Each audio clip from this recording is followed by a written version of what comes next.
going live, though. We are. Oh, we are. What is knob polishing? You're going to make me say this? I am a neglected man. I like to think that I look like a jack, even though my name's really Bob. Does he have danglers or something?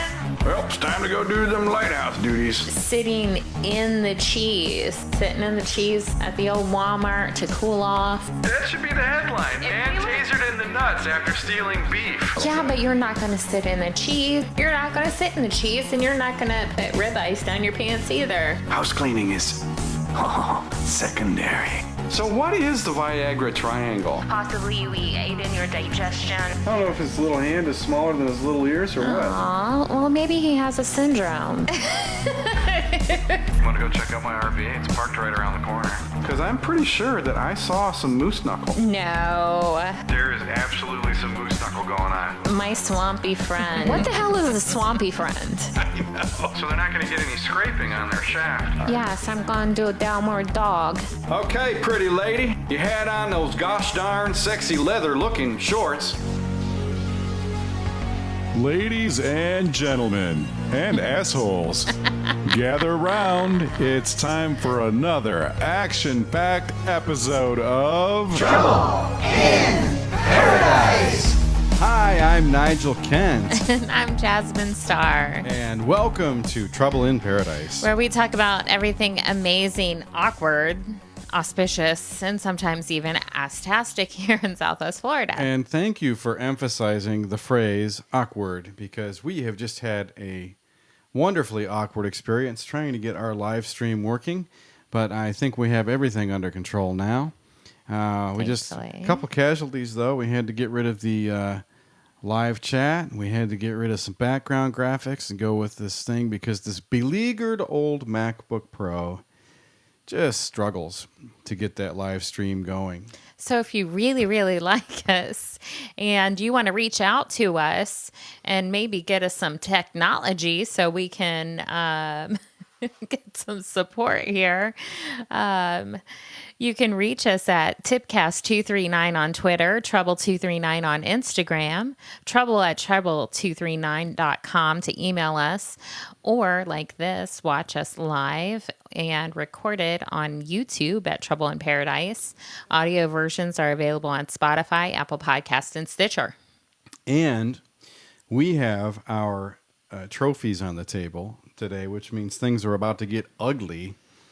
And we have some interesting segments that we've resurrected our famously famous segment called OK Karen, where we basically lampoon people who have really unreasonable opinions about the world. And the one thing that we're going to lampoon today is An Audi ad. an Audi car ad. And we're going to let you decide whether or not it was actually offensive, because Karen thinks it is. Scientists have also been poking serious holes in the COVID-19 testing, and there's more of this false positive bonanza going on. Following up on our friend Dom from last episode, who told us about his own false positive story. Mm-hmm. And we have one amazing only in Florida story featuring a local candidate for Collier County Commissioner who got caught partying a little too hard. A little bit. But first, I think it's time we give one of these trophies away. What do you think? I think that sounds like a good idea. Time for some True Factor bullcrap?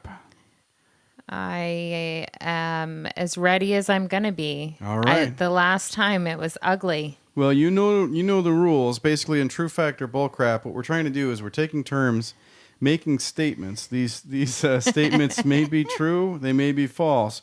It's up to our opponent to guess whether they're true fact or bullcrap. If they guess correctly, they get a point. Yep. If they guess incorrectly, they don't get a point. At the end of 5 rounds, the person also has an opportunity to guess the theme of all of the true facts or bullcraps, and if they get that right, it's worth an extra point. Is everybody clear on this? I know I'm clear. I'm clear on it too. I'm clear. You're clear? Yes. We're all clear. Did you forget the first rule of True Fact or Bullcrap? Ladies first. Ladies first. I'm waiting. Oh, I'm the lady? You're the lady. Yeah, well. All right. Do we have a little bit of theme music to go with? We do. Let's see if I can screw up our live stream by turning on the theme music. You talk to our audience about everything that happened. Talk about that explosion in Beirut for a moment while I try to wrestle with the computer. Oh, well, where do we start? Beirut was nasty. Are we going conspiracy here? Because they said that it was supposedly a firework company that ended up catching a munitions facility on fire, which caused this massive explosion. But from multiple camera views, I mean, it looks like a huge bomb. Yeah. Oh, absolutely. And it's President absolutely. Trump called it an attack. He did call it an attack. And then I don't know. Were you able to find anything on Wuhan? No, I didn't. I've been too busy looking up only in Florida and True Factor. Okay, so we Bullcrap. won't necessarily get into that. But one of the things that I wanted to kind of make a little point about with that was, they were saying that or Trump had said that there were 2 attacks, one in Beirut, which we all saw these terrible images of, and video a bomb. of. And then you hear about this attack in Wuhan that was a bomb also. And then it's just like, there's like, I never saw anything. So maybe some stuff has surfaced since, I kind of had my own things. So if you know anything too. about it, why don't you post about it? And maybe we'll cover it on a future episode. We have nothing to add to the discussion about Beirut, other than it sucks and we're sorry that it happened at this point. Prayers to those people. Yep, for sure. All right, True Factor Bullcrap. I got the technical stuff figured out. All right. Where's my music? Oh, okay. Cue the music. Cue the music. All right, fine. Here we go. I do. I like the music. And here we go. It just sets a mood for me. Okay. All right, Nigel. So, True Factor Bullcrap. During the 1960s, there was a thing that was called Project Iceworm. And it was where the U.S. Army built tunnels that were housing mid-range nuclear weapons under Greenland. Okay, that's several statements of fact. And so whenever you tell a story like this, it usually ends up being a true fact. I also have an early idea as to what your theme is. What? Yes. I'm just going to go ahead and write down what I think your theme is right now, but I'm not going to let you see it. Oh my gosh, from one thing. After one. So I'm going to guess true fact. It's a true fact. True fact. Yes. In the 1960s, the U.S. Army embarked on a secret mission to build a series of mobile nuclear missile launch sites under Greenland ice sheet. The objective was to house medium-range missiles close enough to strike targets within the Soviet Union. The program was codenamed Project Iceworm, but to test its feasibility, the Army launched a cover research project called Camp Century. Under this guise, engineers built a network of underground buildings and tunnels, including living quarters, a kitchen, a rec hall, infirmary, laboratories, supply rooms, and comm center, and a nuclear power plant. The base, which was kept a secret from the Danish government, operated for 7 years. So you're saying that there's an underground base under Greenland with nuclear launch capabilities that's powered by a nuclear reactor operated by the United States government. Well, just let me finish here. It operated for 7 years. The program was canceled in 1966 after shifting ice created unstable conditions. Today, the crushed remains of Project Iceworm are buried beneath the Arctic snow. Oh, that's great. So there's some little reactor is about 1/100th of the way through its half-life at this very moment under, did you say Iceland or Greenland? Greenland. Oh, boy.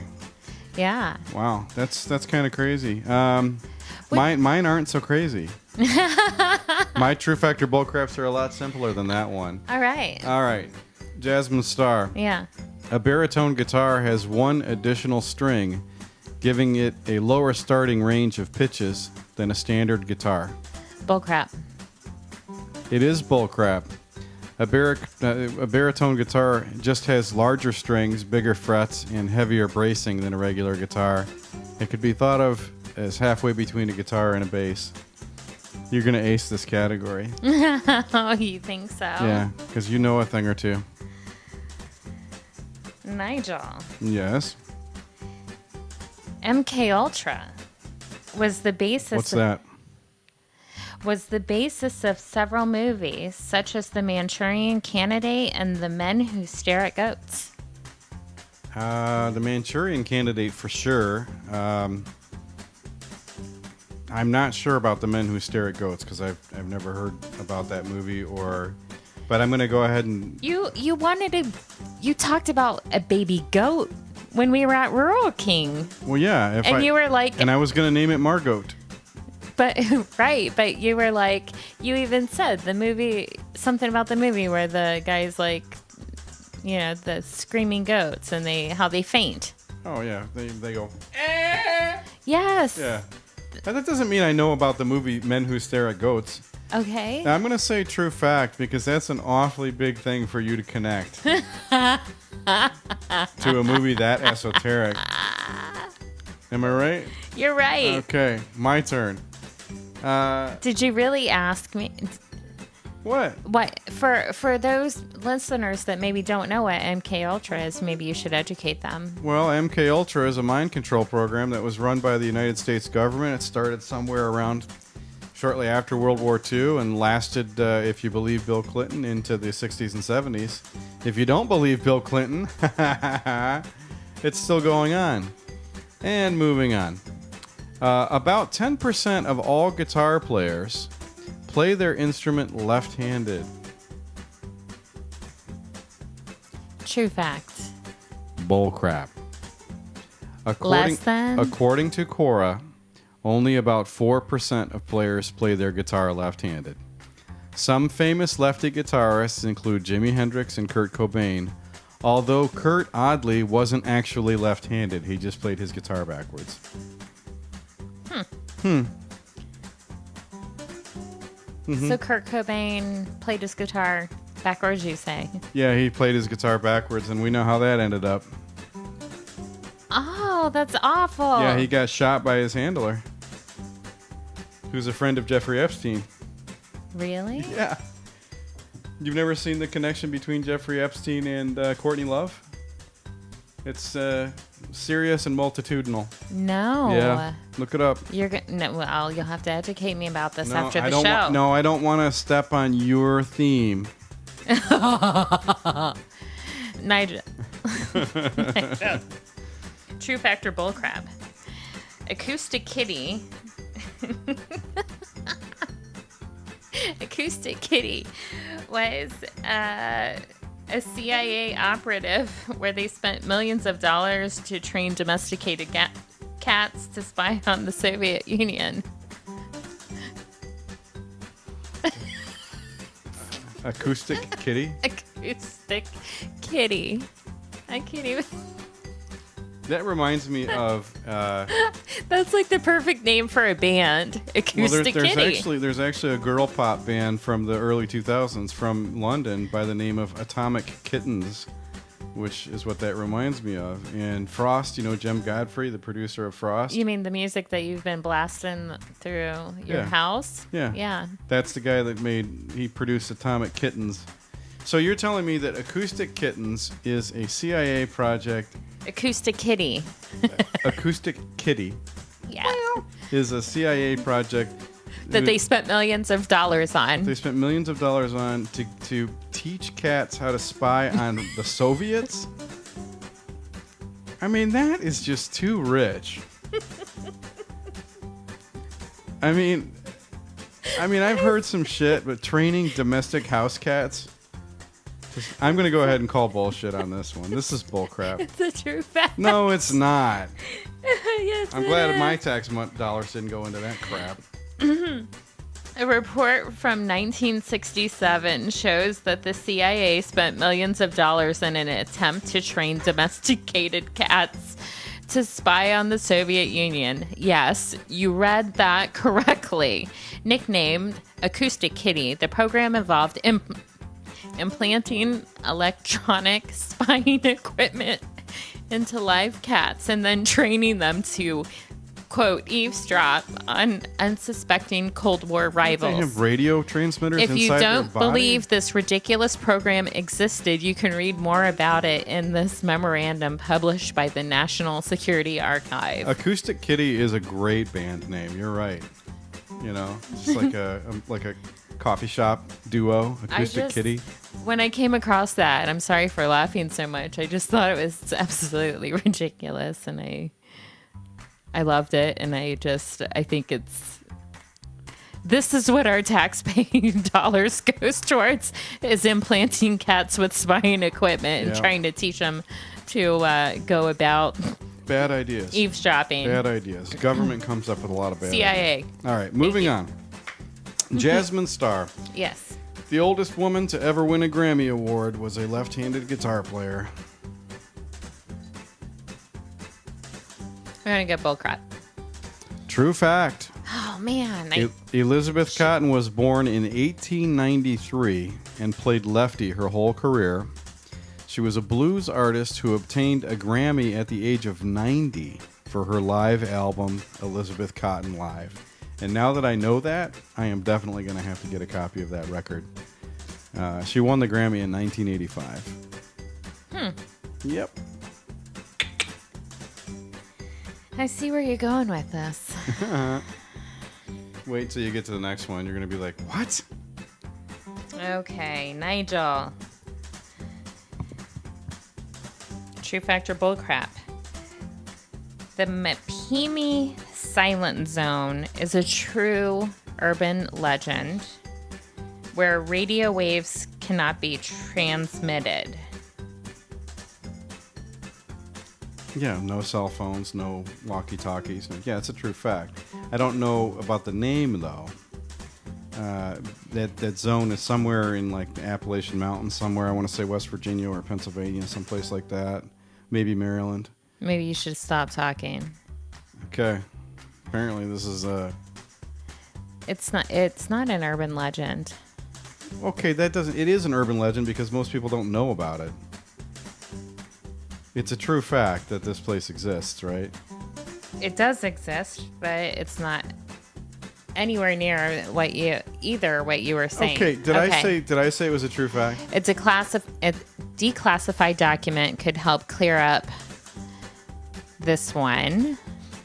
The so-called Mapimi Silent Zone is a small stretch of desert in Durango, Mexico, not West Virginia, There's a silent zone there, too. where, according to local legend, radio waves cannot be transmitted, often compared to the Bermuda Triangle. Mapimi is frequented by tourists looking for a paranormal adventure. Oh. But the real reason that the Mapimi is an interesting location has nothing to do with aliens or paranormal energy. It has to do with a big mistake by the U.S. Air Force in 1970. An Athena V-123D rocket carrying 2 small vials of cobalt-57, a radioactive isotope that is sometimes used in salted bombs, crashed in the Durango desert. The rocket was supposed to land in New Mexico, according to documents declassified in 2013. Local legends may have sprung up as a result of this Air Force flop.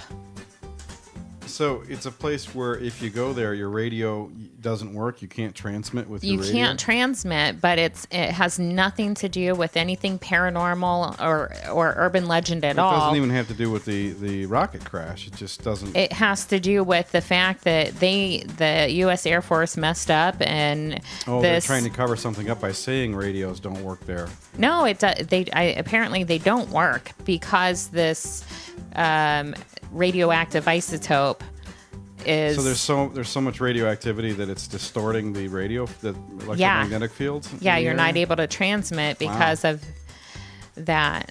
which kind of makes you then like open up your mind, and it's like, okay, well then maybe like what really is the Bermuda Triangle? Could well, radios something- don't not work in the Bermuda Triangle. No. I don't know where that came from, but all right, moving on. I'm definitely on the right track with my guess as to your theme.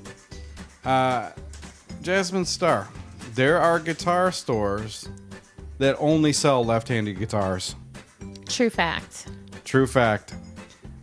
Jerry's Lefty Guitars in Sarasota is the closest lefty guitar store to us. Over to you.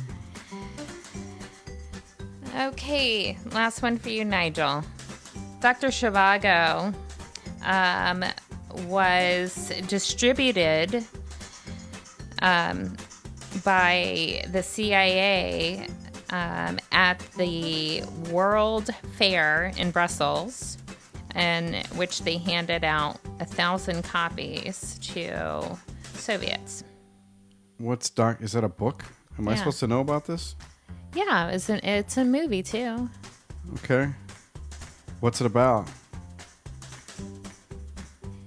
Anti-communists? Oh, Anti-communism? so you're saying that they handed out 1,000 copies of an anti-communist book at a At the World Fair in Brussels to a bunch of Belgian? people that were visiting there. Sure, true. True fact. It is true. Okay.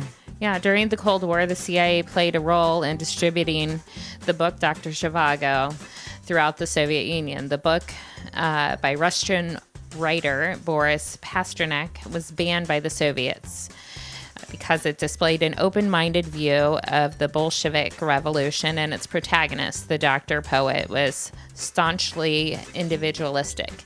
Seeing the book's potential as propaganda Early tool, libertarian, huh? yep. As a propaganda tool, the CIA worked with its allies in Dutch intelligence to deliver about 1,000 copies of the book into Soviet hands, according to documents declassified in 2014. Oh, these were intended for delivery inside Russia. The books were distributed to visiting Soviets at the World's Fair in Brussels in 1958 with help from the Vatican, according to the National Security Archive. Bound in unmarked blue linen and wrapped in brown paper, the books made their way into the Soviet Union, where the CIA hoped they would stir up anti-communist sentiment among disgruntled citizens. The CIA also smuggled other banned books into the Soviet Union, including James Joyce's A Portrait of an Artist as a Young Man and Vladimir Nabokov's PNIN. No clue how to pronounce that. Okay. Last one for you. I thought that was. Yeah, well, you went first. Oh, crap. This one borrows from your theme a little bit.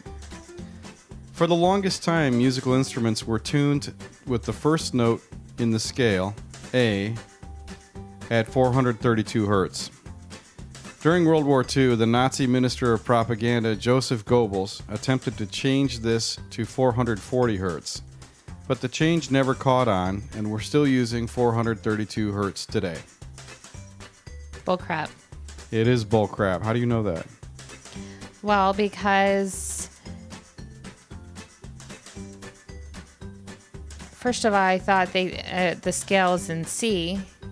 Well, the first note in every octave is A. And so the tuning begins at 440 hertz because that's A and that's the first note in the octave. Oh, okay. Yeah. You're thinking piano, Right. but every other instrument in the world thinks of the Well, I learned octave as being... on Yeah, piano, I did so too. that's why I was thinking C. But isn't that crazy that the reason we tune to A440 is because of some Nazi propaganda scheme? And the reason is because 432 hertz is a harmonic of the frequency that we were checking out the other day. Mm-hmm. And it's a very natural frequency, 432 hertz. So what they did when they switched it to 440 is they wanted to change something. And I don't know why the Nazis would want to ever do anything unnatural. But there you have it. Well, thinking about that though. If you increase the hertz of something, you increase the vibrational energy, and music is intended to have an energetic, raise your vibrational energy. So if we're maybe going to be But there's something said to be Little very, Miss Sunshine here, maybe that's the reason why. well, 432 hertz is said to have some special spiritual significance or some special harmonic meaning. Right. So why on 440 earth would we want to be vibrating at that level? Right.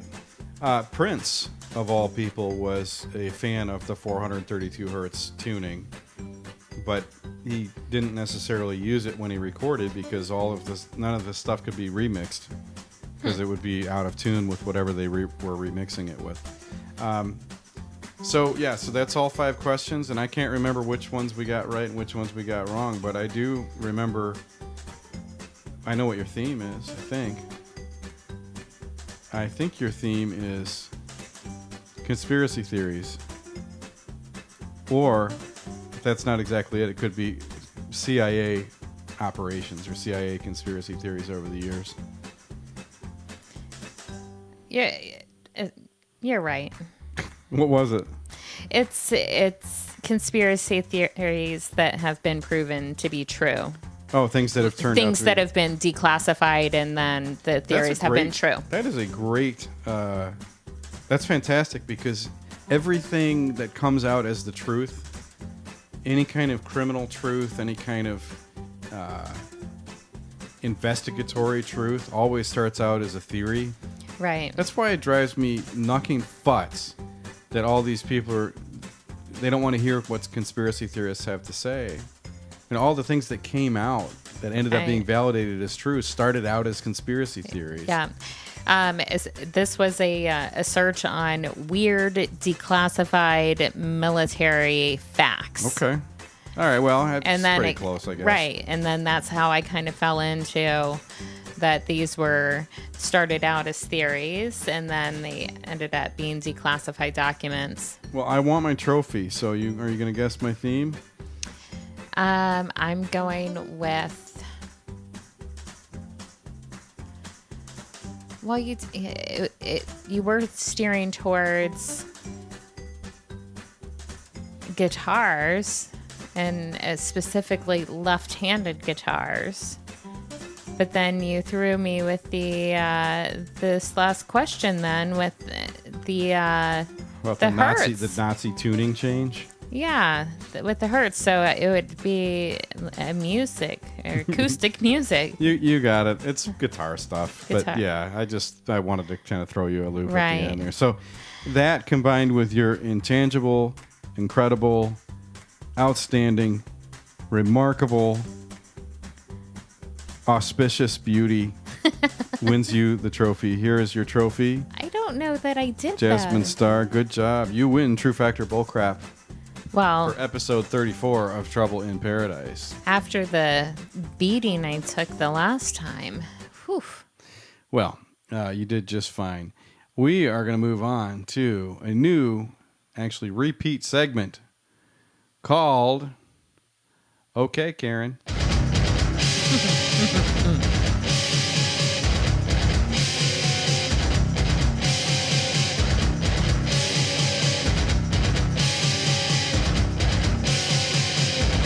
And in Okay, Karen, the purpose of the segment is to ridicule people who are a little too sensitive about things that we don't think they should be so sensitive about. Like this. I know. What do you see in this picture for the benefit of those people listening and not watching? Well, pictured is a nice Audi family sedan with a cute little girl she has her little sunglasses on and her dress, and she's kind of leaning back onto the grill and just chilling, holding her little peeled banana. Mm-hmm. Okay. And so this is the story that accompanies that. And this story comes to us courtesy of our very level-headed friends at CNN. They write, Audi has apologized for an advertisement showing a young girl eating a banana in front of a premium car, admitting it was insensitive and promising not to use the image in the future. I just want to know, what in the world is insensitive about? I mean, clearly, what they're trying to do is they're trying to use a metaphor for, dressing a child as a grown-up and making them look like they rule the world. I mean, that's the oldest thing, and it's what parents do all the time. They put their kids and make them look like grown-ups, put sunglasses on them, make them look cute, make them look handsome. Yeah. No, they're trying to make her look, cool, but she's still like obviously a young girl. She looks like a hipster. Yeah. So, she's just kind of chilling. Okay. So it says that the German car maker posted the advertisement for the Audi RS4, which was captioned, "Let's your heart beat faster in every aspect," on Twitter. But the image quickly drew criticism from Karens on social media, as some Karens pointed out that the child stood in front of the car's grill in a dangerous position. Quote, "Nice that you show how children can easily be killed by your cars. You can't even see them out of the car," one person commented. Quote, "This is just tasteless. A child in front of the grill who is hardly visible from the driver's seat? What kind of advertising is this?" another Twitter user asked. Others said that the image was sexually suggestive, with one person describing the image as a little girl with a phallic symbol in her hand. Good Lord. It's a banana. Kids eat bananas, man. My little boys eat bananas all the time. I eat bananas, and I don't think they're phallic. I mean, maybe you might make a joke about it, but this clearly is not a joke. No. Right? It's cute, but it's not dirty. I wouldn't if I didn't see this story and I just saw this ad, I would have gone right past it. I would say, okay, there's a car that I can't afford, and look at that cute little girl. Yeah. And that would have been my impression. I wouldn't have been going, oh my God, she's standing too close to the grill. They're not going to see her. And look at that banana she's holding in her hand. These people won't go off on Chrissy Teigen, and they won't pursue the Jeffrey Epstein case. Thank God she's link not Bill putting Clinton. that banana in her mouth, or this image would just be too horrifying. Yeah. Meanwhile, there's a real problem with child trafficking in the world that nobody's talking about. This is what they're talking about instead. Right. They want to jump on the bandwagon about a car ad. And yet, as you mentioned, the whole child trafficking thing, you don't see many of those Karens posting about No. any of that. They want to deny that it's reality. In fact, well, I'm just going to tell you what Audi did about this after all the complaints.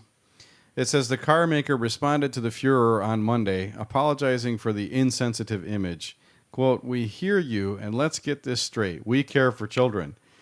The Audi RS4 is a family car with more than 30 driver assistance systems, including an emergency brake system. That's why we showcased it with various family members for the campaign. Quote, "We hoped we could convey these messages, showing that even for the weakest traffic participants, it is possible to relaxingly lean on the RS technology. That was a mistake. Audi never intended to hurt anyone's feelings. We sincerely apologize for this insensitive image and ensure that it will not be used in the future." The company added that it would examine how the campaign had been created and if control mechanisms failed in this case. Control mechanisms for advertising? I guess. Okay, so what There's does that mean? censorship mechanisms. If you have a company, you need to make sure that you have a Karen on your payroll and slide every image that you take and say, does this meet your standards? Karen just got promoted to the control department. She just got a raise. And all she ever does is bitch and complain about everything. Yeah. So, well, I mean, there you have it. We don't think Karen is very happy with I'm this. sorry, Audi.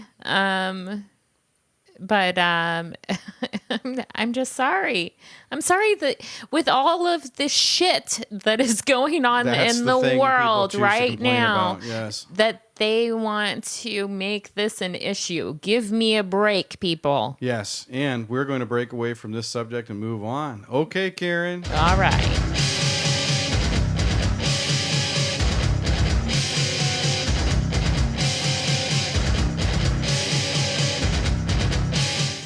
All right, moving on. Just a little heavy metal out there for all you wonderful heavy metal heads. This guy looks like fun, huh? This guy looks like he had a rough night.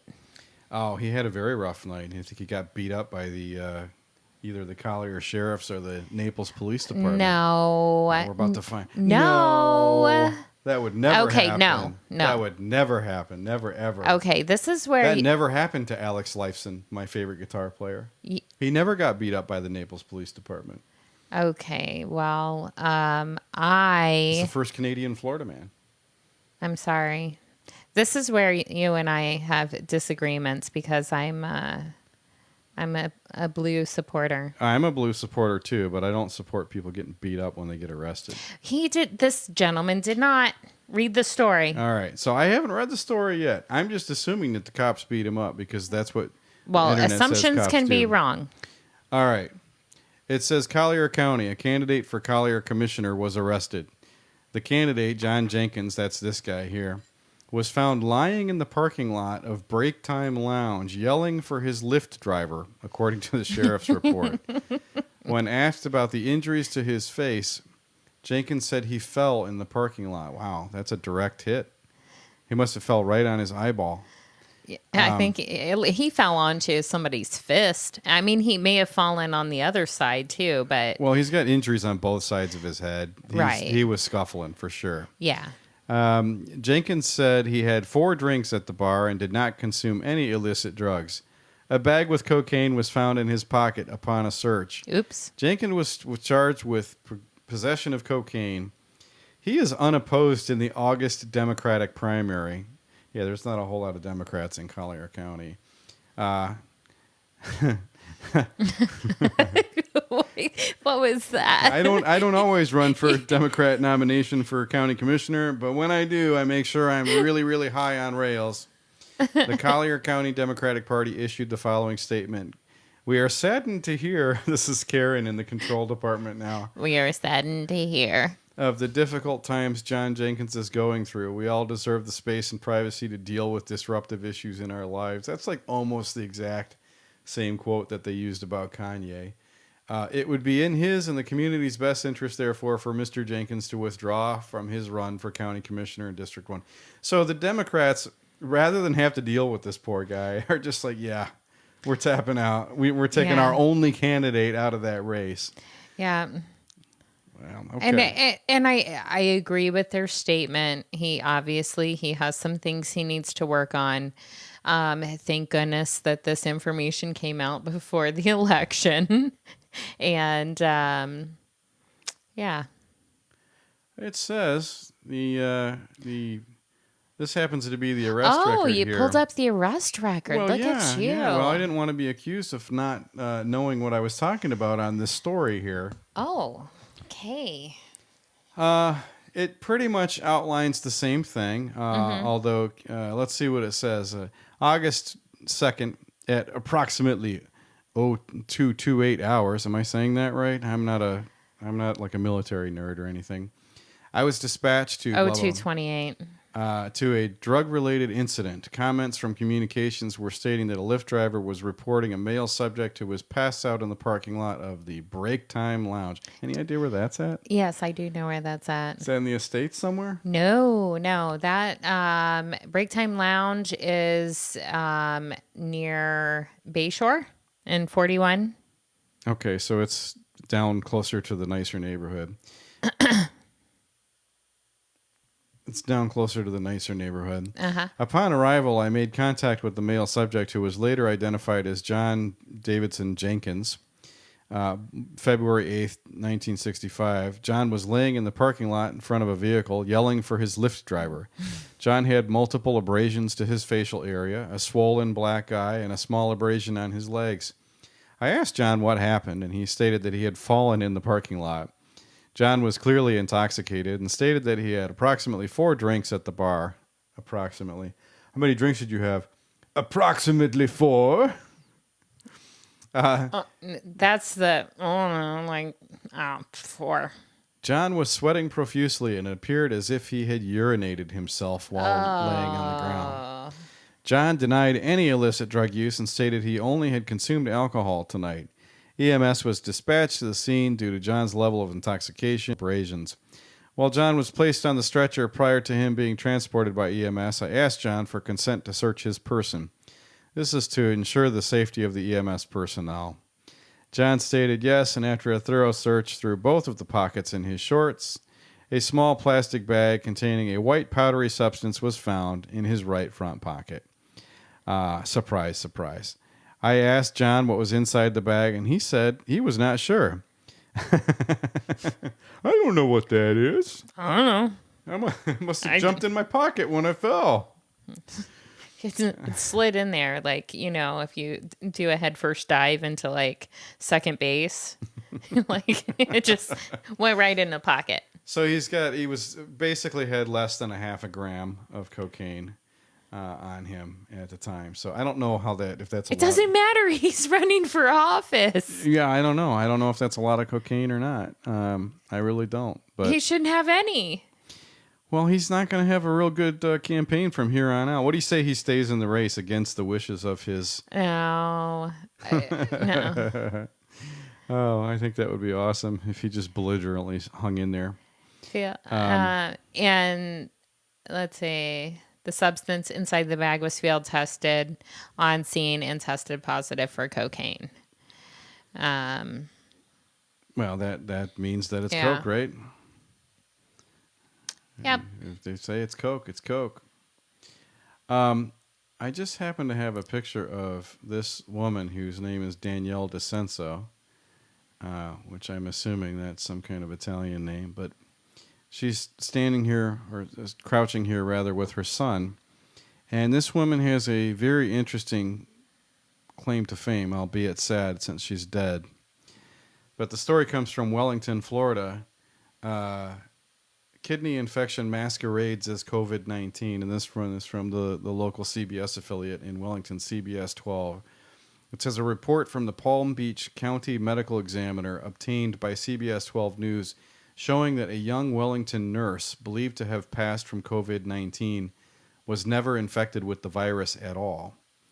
The report shows that the 33-year-old Danielle DeCenso died from complications of acute Pyelonephritis. Otherwise known as a kidney infection. Mm-hmm. DeCenso was quarantining at home when she died suddenly in her sleep.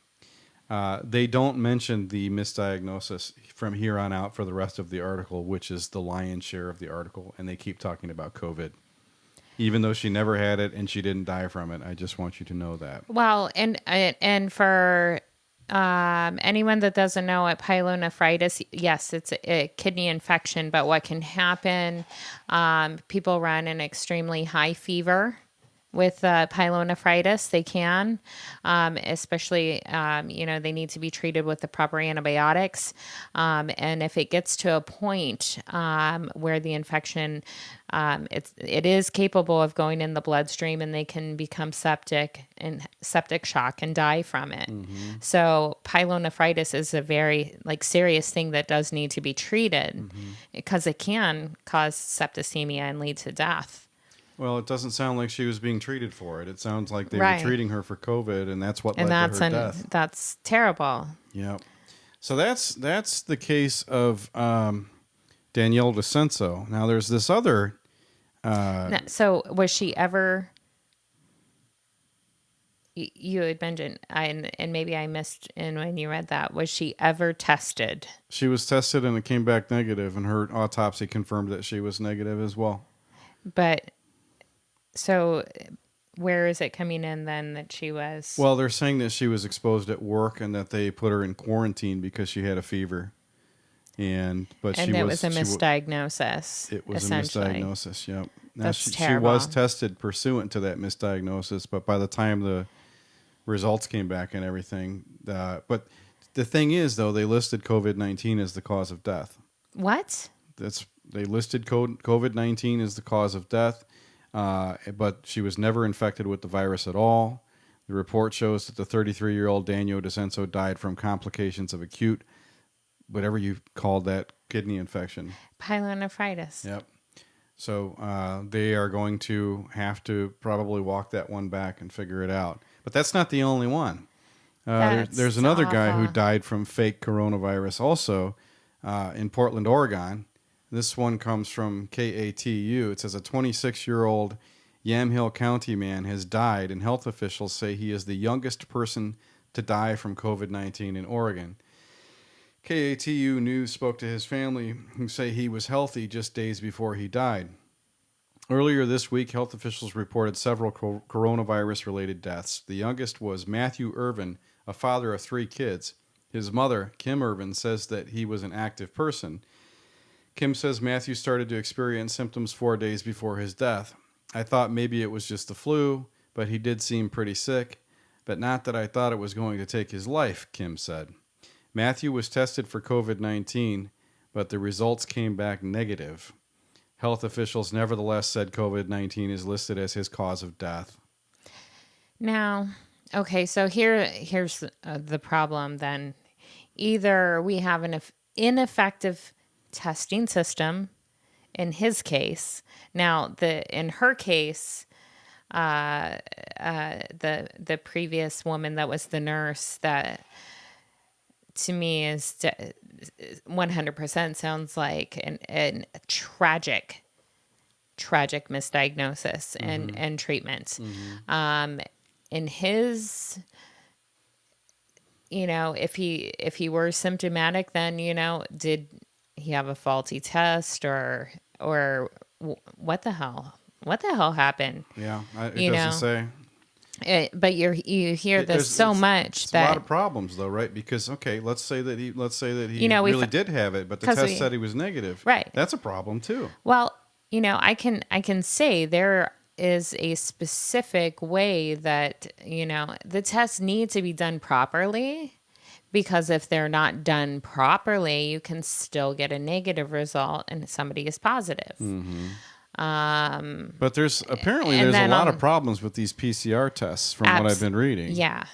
In fact, there's this gentleman by the name of Andrew Cohen, who's a marine scientist, who discovered a false positive pattern while studying zebra mussel invasions of freshwater bodies several years ago.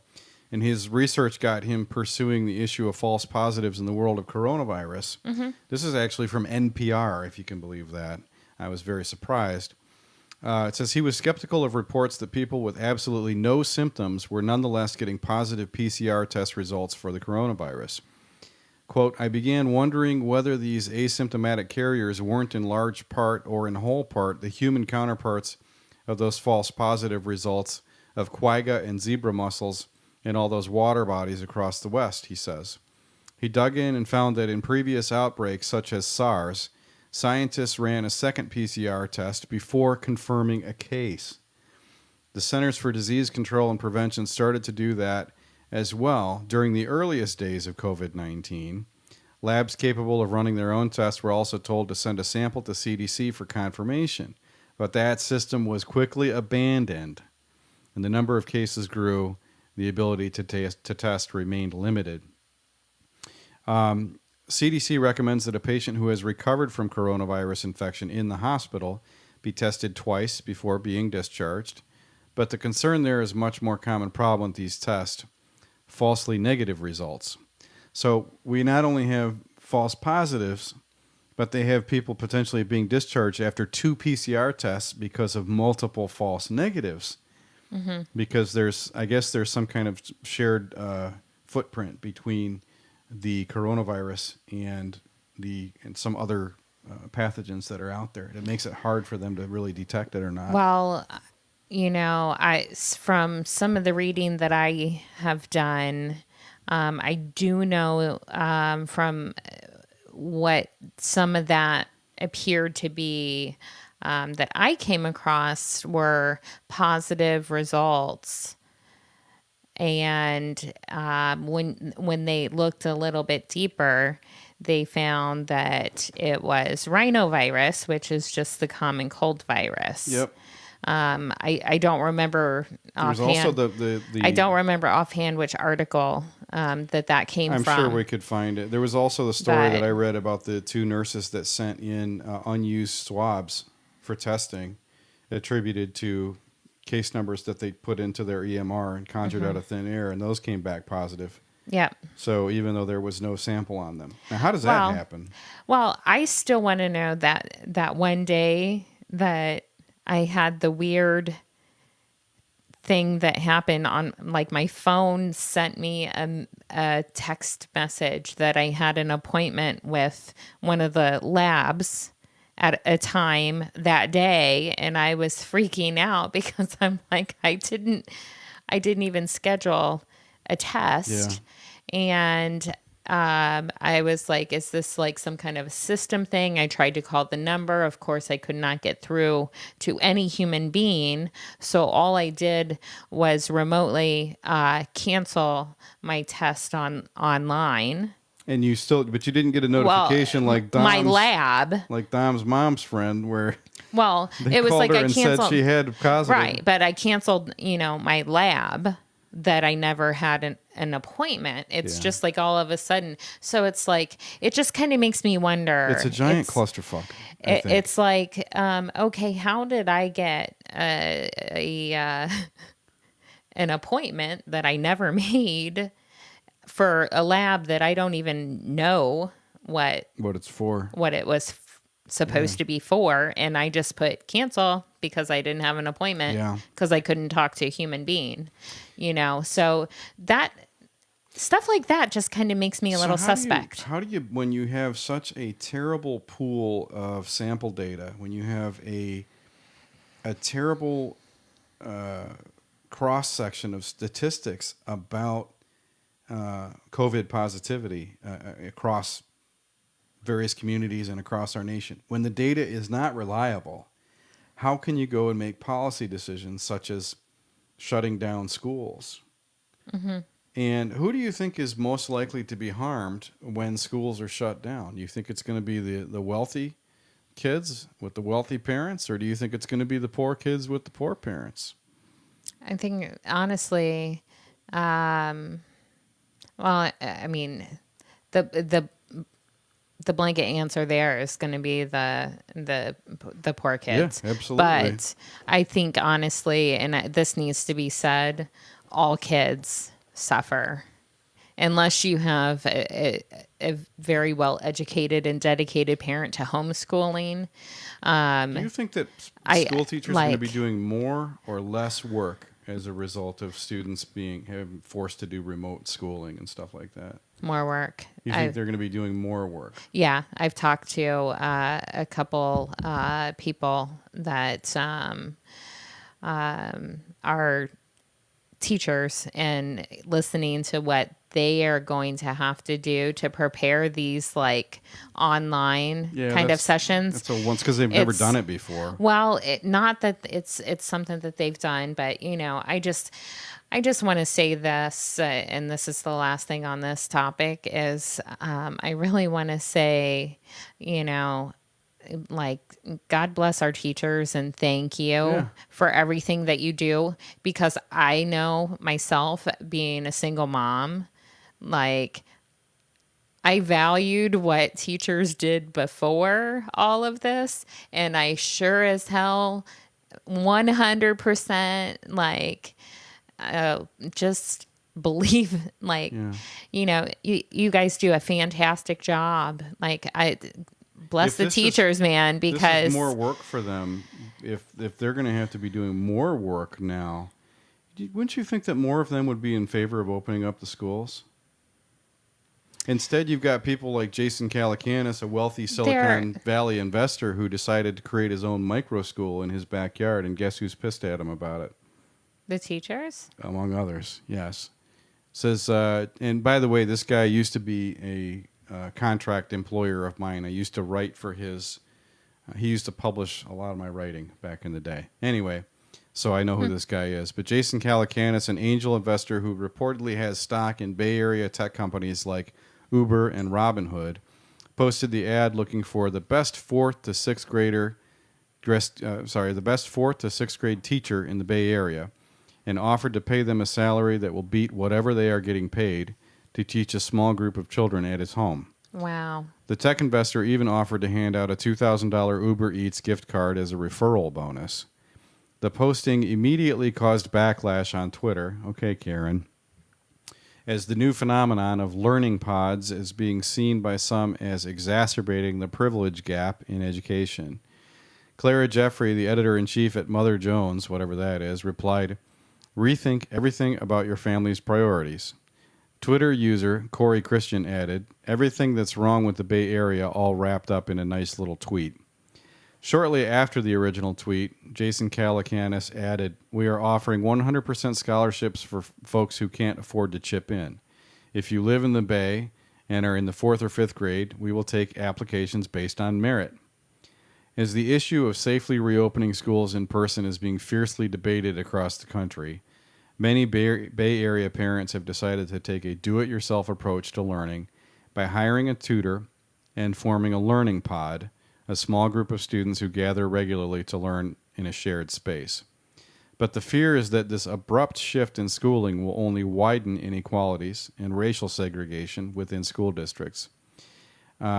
Many predict that when children eventually do return, students whose parents have the means to participate in learning pods will most likely return to school academically ahead, while low-income children will have struggled at home without access to technology and support needed for online learning. I'm going to just tell something about the assumptions that are in this, because I've got an opinion about this that I really want to share. It doesn't matter if they have access to technology. That's not what prevents kids from learning. All of this stuff can be... When I was in the 4th to 6th grade, we didn't have technology. We had a library, and you did your reports using library books, and you found specialty books that you could pull data out of, and those... You had to go and pull out the little stack of cards in the freaking Dewey Decimal System to find your book in the library. Yep. Would these kids even know how to do that today? And even before you could do that, you had to look up the subject to find out what its Dewey Decimal code was in order to know where to look and which drawer to pull out. Yeah. Yeah. No, and they're not. Of course, that method of cataloging information is outdated and outmoded by technology. But it's not access to technology that prevents kids from learning. It's access to mobility. It's access to motivation. It's access to a desire. Right? If you don't desire it, I don't care how much technology you're going to have. That technology is only going to get in the way if you don't want to learn. And so this old, tired argument that we just have to spend more money on technology and build more school buildings. I mean, what are they doing for us now? There's so many, like these pre-kindergarten programs and everything that are like zero technology based, and they take these kids like out in the park, and they're very hands-on with them, and they're going into kindergarten ahead. Yeah. And no technology involved there. Yep. It's just a matter There's very of... little technology in kindergarten either. Probably a smart board. Unfortunately, that landscape's is changing, because I can say that my youngest that's going into kindergarten will have to sit at his desk with an iPad. Well, and he's going to have a corral around his desk to prevent germs. Imagine that, of all things, a 6-year-old with germs. With a mask and goggles on. Yeah. It's, that's... So I love the fact that Calacanis, who is by no means a conservative or a Republican, his answer to this is we're going to privatize education and we're going to do it out of our home. So here we have a very left-leaning Bay Area elite basically doing what all the conservatives wanted to do 25 years ago, which is privatize the schools. And Yeah. of course he's catching hell Well, from his constituents and his contemporaries. And here's the thing. I know of a local school that is a private school. They offer scholarships, and the things that the county is requesting or mandating. I hate to use the word mandating, even though that's what it is. It is mandates. But the guidelines that they want to follow, this private school is openly saying it's going to be business as usual. Yeah. And the kind of restrictions that the public school system is going to have will not be part of the private school system. So it's not that this doesn't sound so off base to me. It does for Northern California, though. I mean, if you think about it, the Bay Area, that's. I mean, this is a revolutionary idea. The guy lives in basically. Like I said, I do feel bad for the kids that do have to do this completely online learning. Yeah, I feel terrible for him. Unless you have somebody that is really able to help them both technologically and as a teacher. The kids in know the how to use home. the technology. That's not the problem. The problem is No, human but contact. there's problems with it, though. There are problems with it. There are technical support issues. Yeah, absolutely. But all these kids are digital natives. They know how to use the applications. Better than I do. If the hosting is working, if the cloud provider Right. is working, if Angel is working, if whatever the other system Canvas, Canvas, yeah. yes. If those systems are all working, then great. But they're also, these systems are being put under the greatest amount of burden that they've ever been under, And ever. just wait until the school year starts. Yeah. And you have kids that are sitting in the classroom and they're going to be doing the same things that the kids are sitting at home doing at the same time. It's going to be... Well, here's what's going to happen. The kids at home are going to get automatically marginalized because they're going to be lagged out. They're going to have intermittent connectivity problems. They're going to have distractions in the background. They're going to have dogs barking and parents fighting and who knows what else. Mm-hmm. And if they raise their hand at home, if they press their button to raise their hand, do whatever they do, they're going to be second fiddle to all the kids that are in the class. And so they're going to have to slow down the instruction, and the teacher's going to have to go, okay, do any of the remote students have any questions?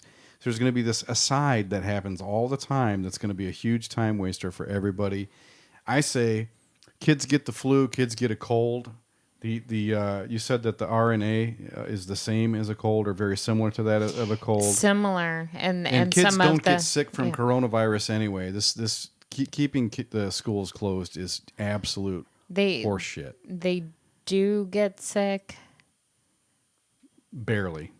Okay? They're almost always asymptomatic. But they're definitely in a lower risk category. Lowest risk of anybody. Yeah, the lowest risk category of anybody. Right, which the risk of dying from a cold is actually higher. Okay, the risk of dying from the seasonal flu is way higher than the risk of dying from coronavirus among all age groups. So I don't want to start preaching about this right now. What I do want to do is congratulate you on your amazing victory tonight in True Factor Bullcrap. And I think that you really make me happy, Jazmine Star. So that's why you get this amazing trophy. Girl Power Trophy. Girl Power Trophy. So we have been live streaming tonight. Thank you for everybody who hung out on the live stream. Thank you. We'll keep it open for another minute or two. But before we break on the podcast, do you want to tell everybody how to get a hold of us, or would you prefer that I do that?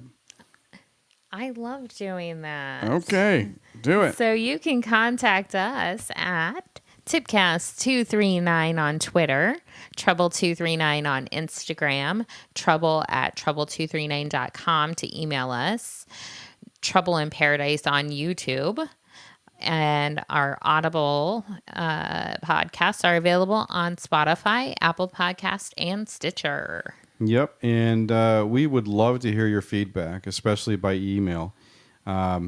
If you'd like us to cover a certain subject, or if we stated a fact that was incorrect or needed to be restated or amended, Right. let us know. Let us know. True fact or bullcrap. Yeah, we want to get everything right. In the meantime, all you podcast listeners, stay out of trouble. How do you turn this thing off? Live stream's still up. So what do you think? What do you think really happened in Beirut? I think it was. I'm going with the Donald. Well, Donald thinks that Beirut was attacked. He had no. He didn't hesitate in his statement at all. No. He No, said he's it got was, military advisors that and that's what he said. He said, I'm not the expert, but I have people that are experts in this field, Mm-hmm. and it was an attack, and I, based on what I saw, I mean, the devastation is just heartbreaking. Yeah, it's terrible. And when you see that they video, said hundreds of people have died and thousands of people have been hurt. And well, that explosion, there's no way that was an accident. No way. that explosion was like the images. I mean, the explosion was astronomical, and the blast pattern. I've not seen a lot of bombs go off in my time, but just the blast pattern itself and the way that like ripple effect that it had out. I mean, it's very similar to something that would, to me, look nuclear. Yeah, I think it's too small to actually be nuclear. Well, and that's where I'm kind of on the fence about it, because,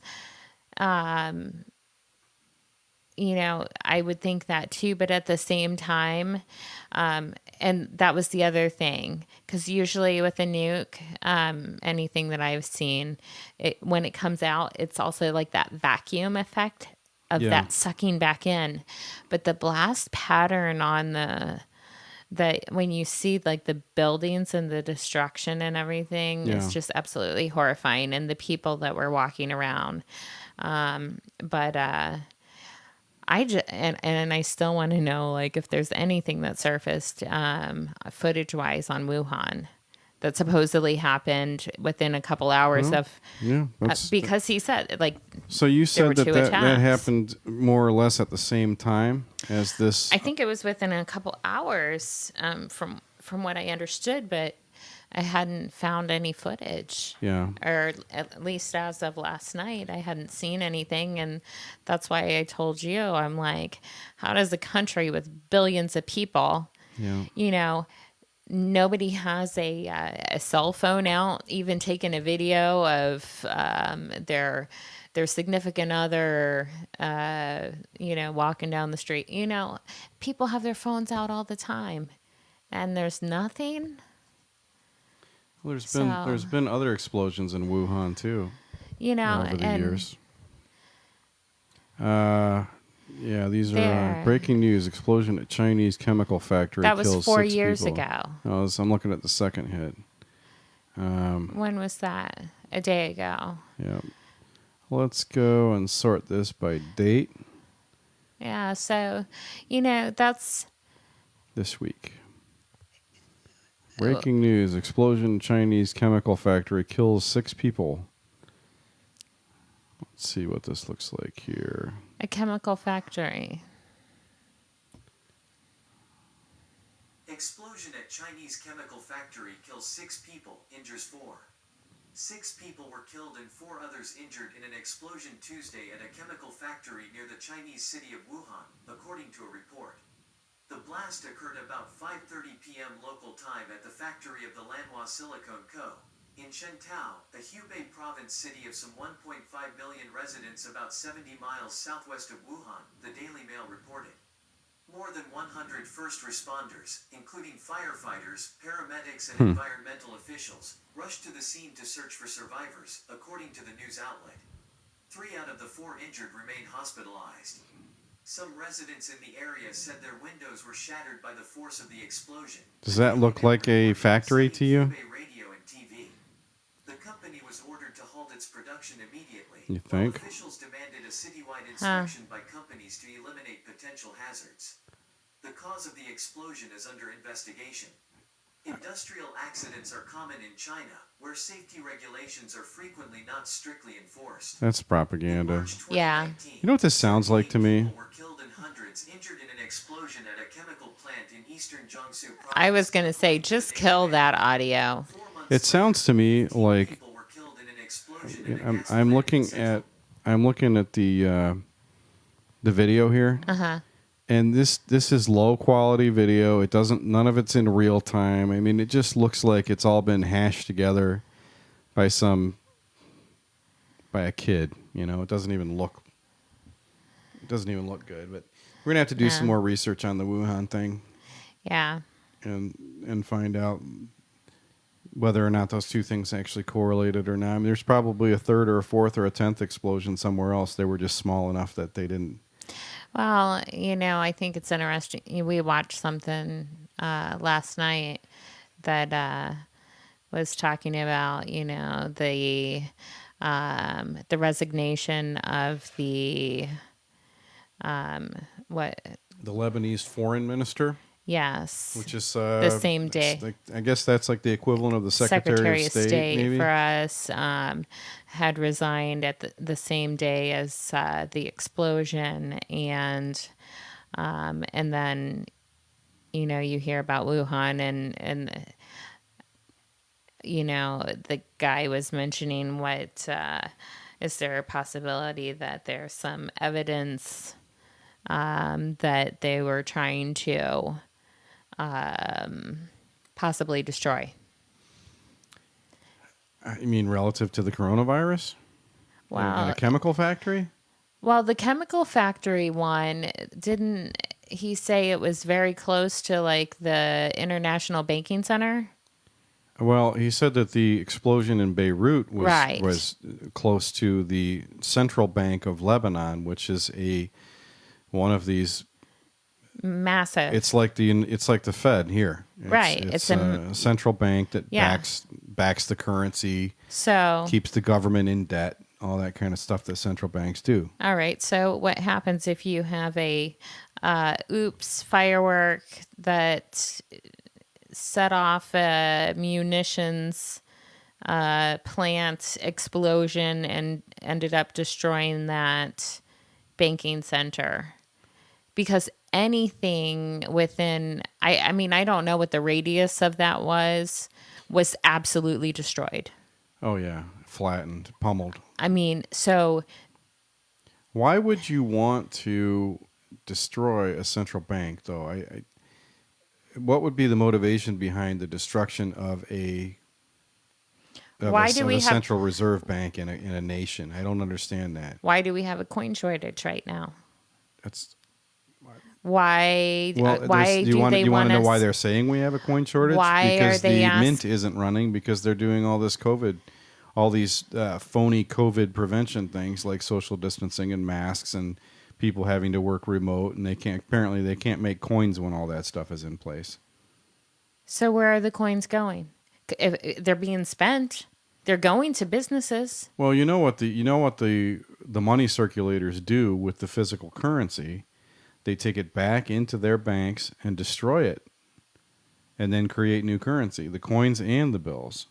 So after a certain amount of time, they did this with all the silver and all the gold, right up until 1970, when they dropped the silver, when President Nixon dropped all the silver out of it. So what's the next dollar that comes out, Nigel? What do you mean? If that's how this works, what do you foresee the next dollar to be? The digital dollar? Well, yeah, they're trying to destroy cash. There's no doubt about that. Right. I mean, to me, economically, the biggest casualty, other than our GDP, is cash. The cash worker has no means of earning a living right now. Cash contractors have no way of earning a living. And I'm talking about people who run private gigs. I'm talking about people who work under the table. I'm talking about musical performers, comedians, anybody who would normally get paid in cash, whether they're 1099 or not, is screwed right now because the first group of workers that they came after with this COVID bullshit was cash contractors. People who work for money, typically, and usually they're performers or they're bartenders and taking direct payment in ad hoc contracts that are negotiated on the spot. Okay, here's a drink. Okay, here's $2 extra, or here's $5 extra, whatever that contract consists of. They're micro contracts, and they go like this all day long. And now those people can't do that to a large degree, and especially in states where they still have ultimately very, very draconian measures in place, like Michigan and Ohio. Which I just think that when you have a contraction, second quarter GDP contraction for our country was something like 32%, 32 to 36%, I think I read for the second quarter. That didn't even happen at the beginning of the Great Depression. It's never happened. We've never had a contraction. We are not in a recession anymore. Okay, a recession is when you have more than one consecutive quarter where the rate of economic growth lowers or contracts. The rate of growth contracts. We're talking about shrink now. Negative growth for the second quarter. That's not a recession anymore. That's a depression. Yeah. And well, and it's not just the U.S. I mean, we're looking at economic, almost global collapse if this continues. well, it's already collapsed. They've printed $10 trillion in the last 4 or 5 months. Oh yeah, the thing's out. That woohoo! So I've look for your next stimulus check. I had people on Twitter, and there is a contingent. I used to have a real good friend in high school. He was actually my best friend in high school for a little while, who grew up and came to believe that the national debt doesn't matter and that it only exists on paper and that it's not a real form of debt.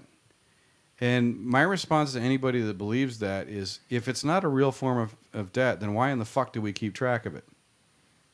Right? Somebody is accounting for that debt. And if it's not a real form of debt, why is that debt reflected in the inflation of gold and the inflation of silver and the inflation of other commodities? Why does gold always seem to account for every time the country gets itself into greater and greater debt, gold goes up?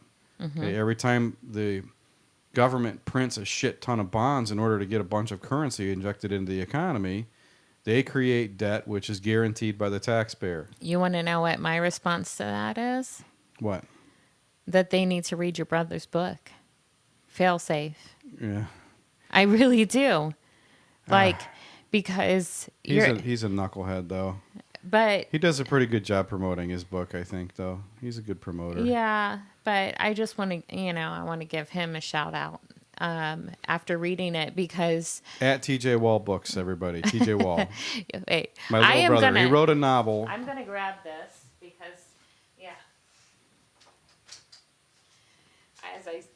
as I see it sitting right here, this is what it looks like. That's TJ's book, yep. Yeah. And just talking about, he basically predicted a lot of what was going to happen in 2020. It's 2 to 3 years ago when he was writing the book. It's crazy. So government created disease. It's a different kind of disease. It's a disease where people can't have babies and pregnancy makes them sick, right? Right. But don't let me go conspiracy here and talk about how my thoughts on the vaccine, which I don't think he talks about vaccines in the book no. at all, but he talks about the destruction of the currency supply. Yeah, there's a disease that affects these people where they're not able to have children, and yeah, there's it's money is referred to in his book as scrit, which is printed money, paper money. Right. Yeah. Right. And how it's essentially, listening to you talk about the national debt and how it's just a number and everything. It's really like scrit in this book, and that it's really worthless because the real value. The people who hold the national debt don't think it's worthless. But pretty sure the government of China doesn't think it's worthless, and I don't think the shareholders in the Fed think it's worthless either. No, because they'll have somebody's head because they owe people. Well, they're actually just the richest people in the world that hold that debt. They're already the wealthiest people in the world. Right. They're the banking cartel. Okay, it's a cabal of people that own most of the important bank shares in the world. Okay, Right. Some people call them the Illuminati. But you mentioned gold and silver and everything, and I mean, I just like when I read your brother's book, I was like, this is like, and then I read this before all of this stuff happened, and now it's like to look back on it, I'm like, he was so freaking like, it's absolutely incredible, and it makes me think of like gifts of prophecy and stuff like that, that. Well, maybe I'll let him know that you gave him that compliment. Well, I hope he's one of our subscribers. If he hears that you're calling him prophetic, that'll probably make his head get really, really big. But there is, all I can say is that, you guys already know I'm intuitive and my crown is opening up and everything. And I'm telling you that this book that was written, for anybody that's interested in this kind of stuff, yes, it's written in a different time period. It is a book of fiction. However, there are some very eerie parallels in this book as to what is going on right now. And you think about disease and how it affects these people, and you think about currency and how important there's a chapter silver in the book where he is talks about how in classes. the bankers tried to convince the coin counters to stop using coins and start using paper money, and the coin counters were like, no, fuck that, it's paper, it's not worth anything. Yeah. We'll stick with our gold and silver. Yeah. That was kind of a fun chapter. Right. So, I'm not gonna say too much more about it. But I'm telling you, people, this is worth it if you want. If you want to read something, there's always people on Twitter and stuff that are saying, what's a true crime? I need something new to listen to or something to read and everything. If this is something that you're interested in and you want to see some really freaky parallels of something that was written before all this happened and compare it to what's going on right now, Failsafe by T.J. Wallace. You said you read the book, right? Yes. And so you remember the chapter about how people tried to delete Ellen? How delete Ellen? Yeah, Ellen DeGeneres is being deleted now. Have you seen this? They're trying to cancel her. I did see that, yeah. But they're not trying to cancel her for the reasons that I would like to see her canceled. The stories that I've read are about how she's mean to her people that work for her company. And she's like a shitty boss and stuff, and that's what they're. That's well, how they they're were trying saying to like behind the scenes that she was aware of sexual misconduct and stuff that was going on as well. Right, that makes her a shitty boss. Right. Okay. But that is not pedophilia.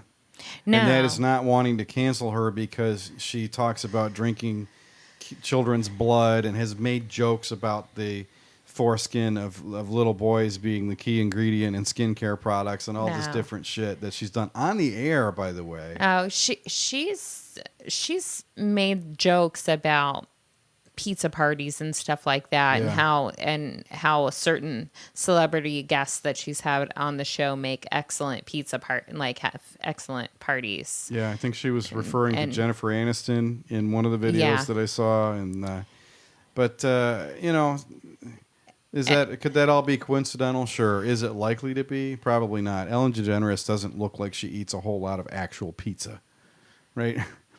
I don't know how you stay that skinny and eat any normal amount of pizza.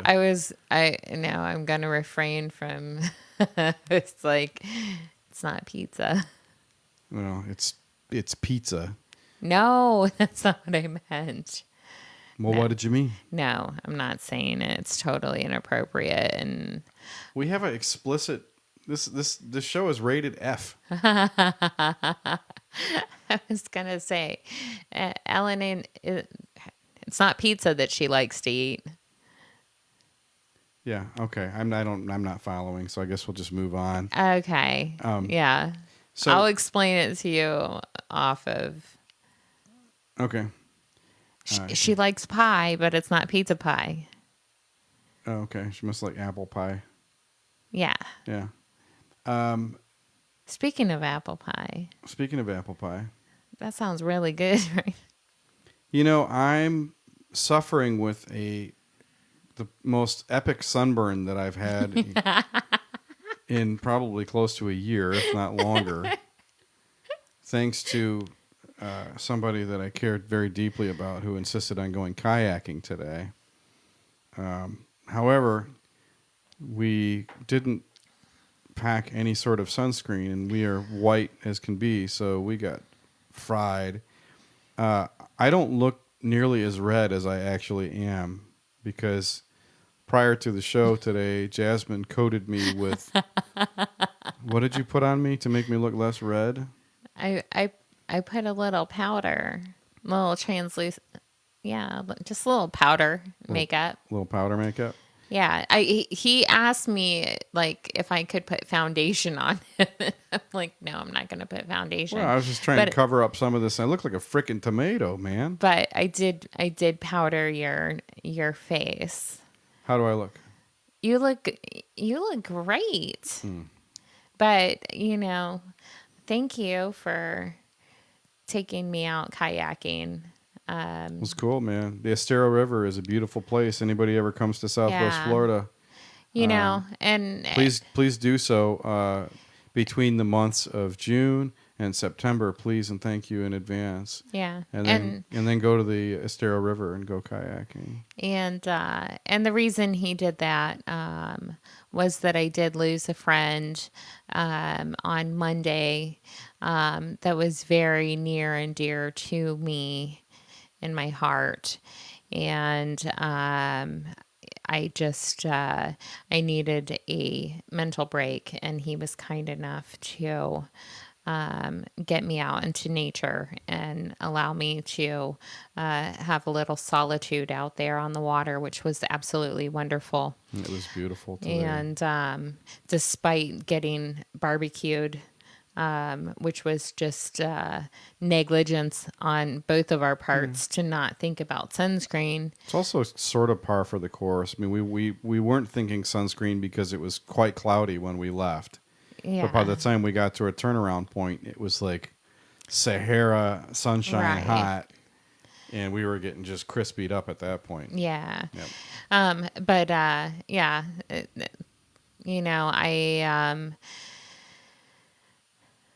I hope that if there's, I just want to say, in regards to my friend, I know this is typically not something that we cover, but just a little PSA. If anyone is suffering, you don't have to suffer in silence because there are outlets and there are people and lots of people that can be called. There's phone numbers you can look up if you're in need of any kind of help.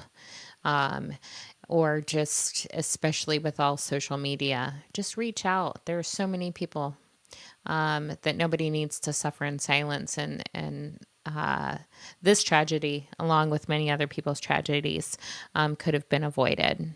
Yeah.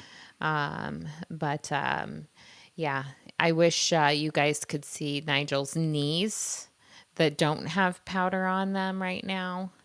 Yeah, they hurt a little. But this poor guy has some goosebumps even. So I think it's probably time that we wrap. So maybe we can figure something out for that burn. Yep. So we're going to sign off to the 0 people that are probably watching the live stream at present by now. I mean, we've gone really, really long. We did get a chat or two, I saw. Thank you to everybody who did watch. And we'll have the episode posted and edited and all that good stuff here soon. In the meantime, what do we say here in paradise? Stay out of trouble. And how do you turn that thing off? How do you turn that